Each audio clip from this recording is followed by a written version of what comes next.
Welcome to our Facebook Live session with a well-known Canadian immigration lawyer, Noël Saint-Pierre, and his assistant, paralegal, Fouad Touech. Thank you very much for your patience and for making into the studios in this very, very hazardous conditions with the ice and sleet and everything that's going on in Montreal. Welcome to Radio Canada International. Thank you. Hello.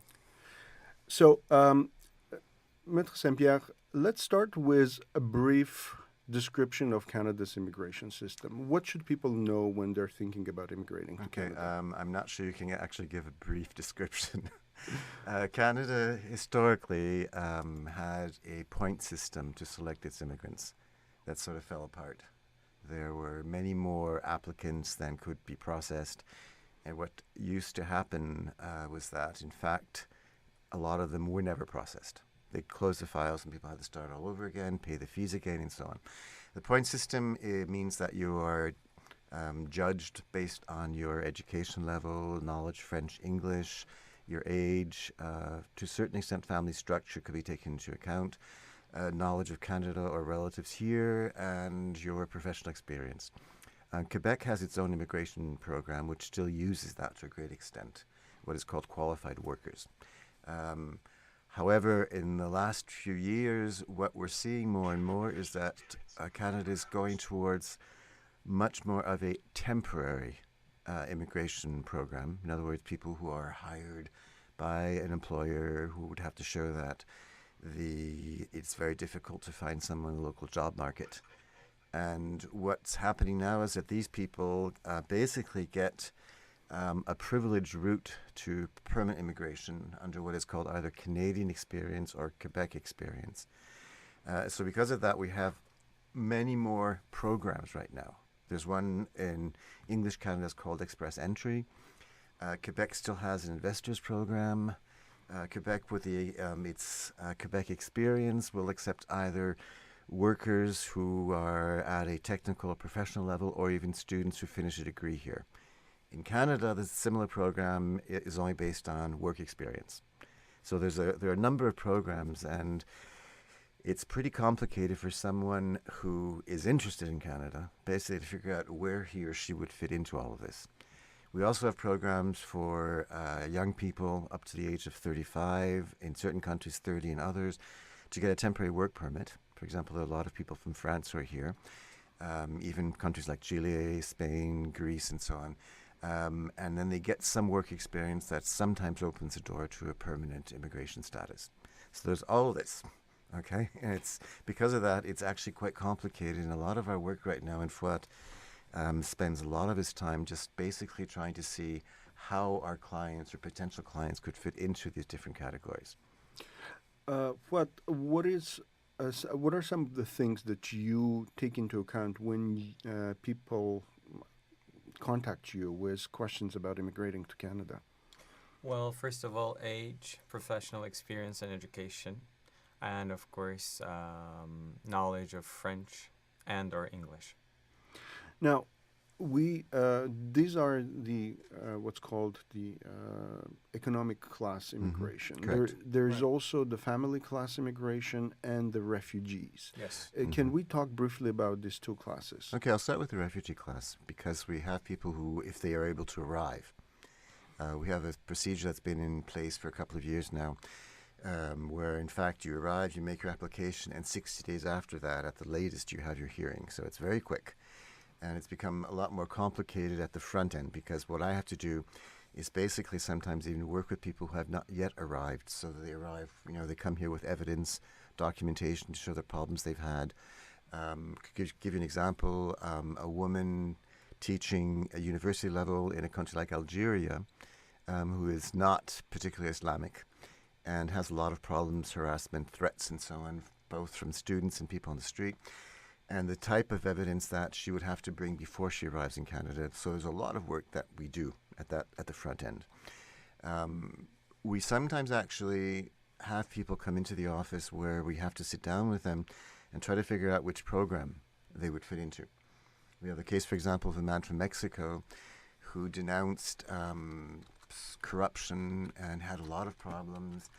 death threats and so on, and was trying to figure out whether or not we put them into the refugee application system, or if we have something in the economic class that we can use, so that we know it's sometimes it takes a lot of creativity actually to find the best solution for some people. So that's the refugee. Mm-hmm. As far as family class goes, it's basically we're talking about spouses, children, and parents or grandparents. Spouses and children, it's fairly straightforward. You have to prove, of course, that you are the father, the mother, or the adoptive father, mother of the child, or that it is, if you're sponsoring your spouse, that it is a real serious relationship with a lot of evidence about communication, so on and so forth. The former Conservative government had closed the sponsorship program for parents and grandparents, then reopened it for 2 years, but only for 5,000 applicants at the beginning of the year. That has now been increased to 10,000. So we'll see where this is going to go. Because we hear stories of people on January 1st waiting with their computers and hoping that they have a good line so they can fill out the application before that 5 or 10,000 number runs out. What's been your experience? I'm sorry, It go went ahead. pretty swiftly, actually. Like I even applied for my mother, and it worked perfectly fine. But there will be a lottery, so you will enter the name of your person you would like to sponsor, and then there will be a lottery that will they will choose 1,000 people among the successful candidates who entered the contact details correctly. Now, how long does it take? I remember when I filled out the application for my parents, we filled them out in 2008, and they came here in 2013. It's still about the same. It's an extremely long procedure, unfortunately. Spouses and children are seen as being a priority for immigration sponsorship applications, but parents are not.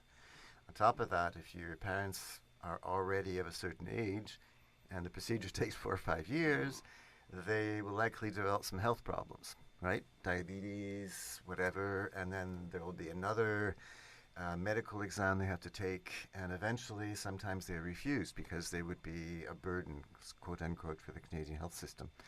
And then you can appeal that, but we're talking about another 2 or 3 years to do that. You can appeal for humanitarian reasons. Eventually your parents may be here if they're still alive. Wow. Yeah, we've had cases, for example, where we start with 2 parents, one dies, you continue with the second parent, and eventually the person is accepted. But we're talking about sometimes 6-7 years. And meanwhile, the family here is supporting the parents often. It's difficult for the parents to come to Canada if they need a visa. And so the relationships, for example, with the grandchildren, with their children, sometimes is very difficult. Let's talk about some of the things that you mentioned. The express entry system. What's the express entrance system? Well, express entry system is one of the fastest ways to come to Canada, per se, because it's based on your education level, your knowledge of French or English, your professional experience, and if you have a spouse, common law partner, or conjugal partner, you can earn points for this person's education, professional experience, age, and knowledge of 2 of the Canadian official languages, French and English. So how does it work? If I'm interested in applying for the express entry system, what are some of the steps? First of all, you have to take language tests. One is IELTS. You cannot take TOEFL. And you have to score at least 7, preferably 9. In the language test. In the language test, and the top score would be 10. So you have to be very close to a native speaker. But you don't take the academic version of the test. It's a general test, so it's fairly easier. And for French, there's a special test that's called TEF, not TEFAC. TEFAC, we use that for Quebec skilled worker. TEF is the French examination that you take for Canadian immigration, which is actually done by the French authorities. Hmm. What is the age limit? How old are you when it's too late to apply? There is no limit. I mean, this system gives you the advantage to make up for one of the merits that you would miss. For instance, if you're older than, because okay, ideally it's up to 29. You get the highest points, and after that it decreases. But let's say you're 55, but you have a PhD, then you make up for it because you earn extra points for your doctorate degree. Hmm. And for instance, if you speak French very well as well, if you score high enough in TEF, you would make up for the age issue. There's also other programs that you mentioned, with, for example, exchange programs.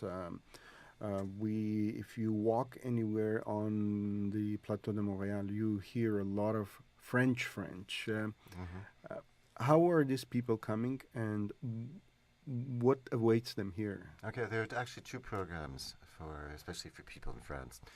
One is called Vacation Work, and the other one is Young Professionals. In fact, there's a large number of people from France who are here, but not just from France. They would go through the embassy. They would have to contact the embassy's website, and then there are certain periods of time, dates, deadlines that they have to watch out for. They submit their application, and basically, if they're really lucky, they get accepted. Okay? You would have, in both cases, it's an open work permit, but it's the responsibility of the candidate to find a job here, actually. So sometimes people arrive and spend months trying to find a job. If they're here and they're really lucky, because you can start with work vacation or vacation work, and you can go into the young professional program. And if you do accumulate 12 months of experience as a technician or as a professional worker, you can make the application for Quebec immigration. Quebec has its own program, as you mentioned earlier, and you would be able to get what's called a certificate of selection, which is really the easiest way, because that means that you will continue with your work permit until such time as you're eventually accepted as a permanent resident here. And this applies to residents of only certain countries. Exactly, yeah. You have to really look and see if it exists. Greece, for example, exists. It exists for Spain, Portugal, France, the UK, and Belgium, exactly, Netherlands, and Chile. I'm not sure what other countries, because we really don't have very many clients from other countries from those. Mm-hmm. How about things like Quebec experience and Canadian experience? Okay. Floyd? Well, Express Entry pretty much replaced the skilled worker that used to exist. That was a point-based system. Express Entry is still a point-based system, but it's much faster, because when you score high enough, I need to add also that you have to get an accreditation from the Canadian organization that's called WES, that actually attests to the fact that, for instance, let's say you come from Romania, that there is a university in Romania and you're an actual graduate. And once you get the certification, you get points for your degree as well. And as Noel mentioned, there's also the Canadian Experience Class applications that's available for people graduating from Canadian universities. And after 1 year of full-time work experience, they can apply for permanent residence. Yeah, but you have to watch out, because the Canadian experience is only for people who have worked here. Yes, that's true. Whereas the Quebec experience has two categories. One is professional experience in the province of Quebec, or having finished a degree. True. Either a college level or university level degree. And in both cases, you can apply under what's called the Quebec experience. Right. So you have to come here, work, and then apply for a work permit? For example, a foreigner who comes here to study, Mm-hmm. It's extremely expensive, of course, especially for people from countries where education is fairly cheap. For Americans, it doesn't seem to be too expensive because of the cost of tuition there. But you would have to go into a program with a certain number of hours of courses, graduate, and if it's in English Canada, then you would get a post-diploma work permit. In Quebec, you can apply directly, and you also receive a work permit. But you can apply immediately as a student. And is this an open work permit? You can apply for any job or a job in a specific field? Um, if it's post-diploma, normally it has to be in the field where you studied. Exactly. Okay. In Quebec, if you finish your diploma, it would be an open work permit because you've been selected by the Quebec authorities in principle for immigration. There is a nuance. If you're going to use your work experience for immigration, it has to be in the field which you have received your education in. Otherwise, of course, it's an open work permit. You can work wherever you like. Let's talk about getting a refugee status in Canada. Okay. Actually, there are two programs. There's a program for people who are able to arrive in Canada and can apply for refugee status here. There's a tribunal that's called the Immigration and Refugee Board, and there is a Refugee Protection Division in that tribunal that deals with applications for asylum. You can also apply to come to Canada as a permanent resident in the refugee class from outside Canada. We've seen, for example, recently with a number of Syrian refugees, there are refugees who are brought here directly by the Canadian government, but the majority, in fact, are sponsored by a group, either 5 people or some nonprofit organization or a church group. For example, there are church groups in Canada who are bringing people. It's in certain circumstances it can be done pretty quickly. We're talking about emergency situations. For example, there were Canadian representatives in former Yugoslavia to bring people here from Bosnia, from Kosovo, in the 1990s and up until about 2002. Something similar was done with Syrians who are in Jordan, but for other categories. For example, I had several cases of Palestinians who were basically kicked out of Iraq in the 1990s, especially after the American invasion of Iraq. They lost their status there. They were basically being parked on the border, and no country would take them. And sometimes it took 4 years to bring them here. So it's long. You will be interviewed by a visa officer, most of whom are not trained to work with refugees. They're dealing with tourist visas, sponsorship application, economic class, and all of a sudden they're supposed to be dealing with a person who says that he or she would be persecuted in the country of origin. So sometimes it's a bit difficult. You need a group, as I mentioned earlier. These people have to be well off enough to be able to take care of you, at least for a year after you arrive in Canada. And then when you do arrive here, they will, to a great extent, help you integrate. How, for people who arrive here and make their refugee claim here in Canada, what goes into the preparation? What do you have to prove to get the refugee status? It's a bit of a big question in the sense that you have to show that you have what's called a well-founded fear of persecution in your country of origin, that you cannot be protected or that you would not be protected. And you have to also correspond to certain categories. For example, the persecution has to be based on race, religion, political opinion, membership in a certain social group, and so on, nationality. And there's a lot of debate as to how different categories of people fit into it. There was a huge debate for many years dealing with women, especially from Iran in the 80s and 90s, who could have been persecuted and whether or not they actually fit into that definition. You'd have to have, first of all, a solid story. You would have to have some evidence, direct or indirect, to show that your story is genuine, and a lot of documentary evidence as well, showing that what you're alleging does exist in your country. And in terms of the process, you go into a hearing where you start with an actually interview at the immigration center or at the border or the airport. There are a number of forms you filled out. We're talking about 5 different forms. One is a huge form. It's called the Basis of Asylum Application Form. And I usually ask my clients not just to fill that out. even if it's fairly detailed, but also to provide a narrative to understand the whole situation of the person. And 2 months after that initial interview, you would be in front of an administrative judge who would hear you. Most of these cases are heard within about 3 hours or so. Sometimes it's a full day if it's complicated, but we're talking normally about half a day. And then you'd have to convince someone that what you're saying is true. And that is not a very good experience.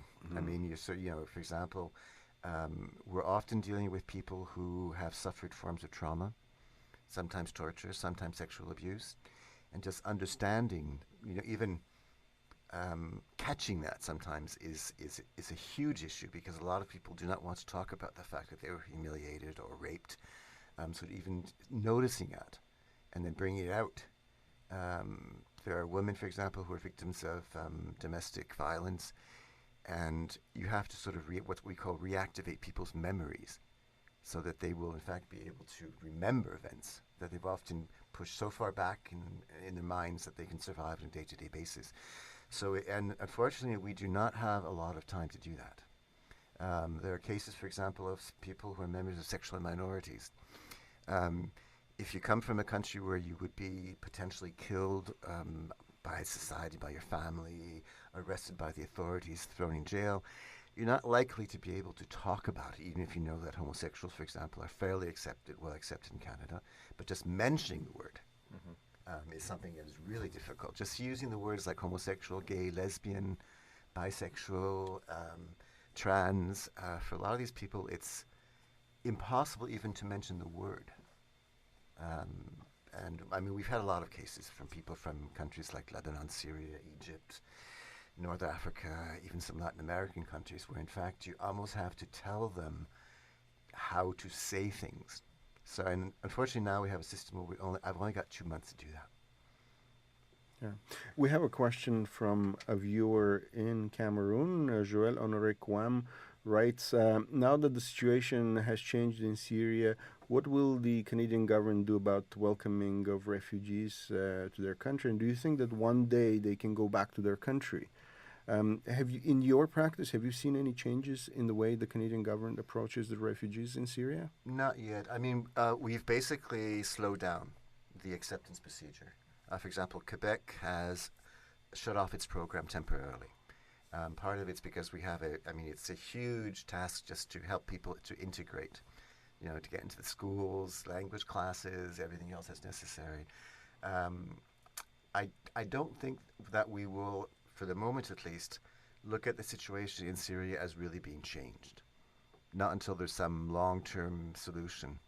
And then you have to rebuild the country because so much has been destroyed. We've had cases, situations in the past. For example, we had a lot of refugees from Lebanon during the civil war there. Many of these people were fairly wealthy. They were businessmen, businesswomen, and many of them actually went back. They would like to have the blue Canadian passport in case, there's another invasion of Lebanon. But a lot of refugees would actually like to go back. Fuad, how about your own experience? You came here from Turkey. How has it been for you? In terms of my adaptation to the society? Yeah, and work. You were a lawyer in Turkey. Yes. Here you have to work as a paralegal because my degree is not recognized. Well, I had some relevant experience in terms of refugee work, and I have worked in France, Strasbourg, France, for European Court of Human Rights, and I have previously worked in Ankara, Turkey, with refugees for UNHCR. That's why I chose immigration to work with, and that's why I approached actually Noël to work with him, because the domain of immigration really interests me, and it's very pertinent because I'm an immigrant myself. Of course, it takes time for you to adjust because North American culture is different from Europe or Middle East. I have lived in London, I have lived in France, but here it's just different. North America is different. I find there's a certain code that you have to decipher before you can really advance. But I'm a musician at the same time, and the music world really welcomed me, and I feel really lucky. But then again, music is a universal language, and it was much easier for me to adapt to that world. But then again, I'm very lucky. I found Noel. I really enjoy what I do and helping people come and settle in Canada. And just to give you an example, Fuad's colleague at the office was a lawyer in Colombia and was almost killed a couple of times. He was doing human rights work, and he came here. He was accepted as a refugee. But and he did a master's degree in international law. But he would have had to go back to school for a number of years if he wanted to become a lawyer. So he's also working as a paralegal here, which is a shame to a great extent. So, what goes into in your mind when you decide, because you have already attained in your country a certain level of social status, prosperity, and you decide to move to a country like Canada where you literally have to start from zero? Why? Well, I wanted to live in a democratic country.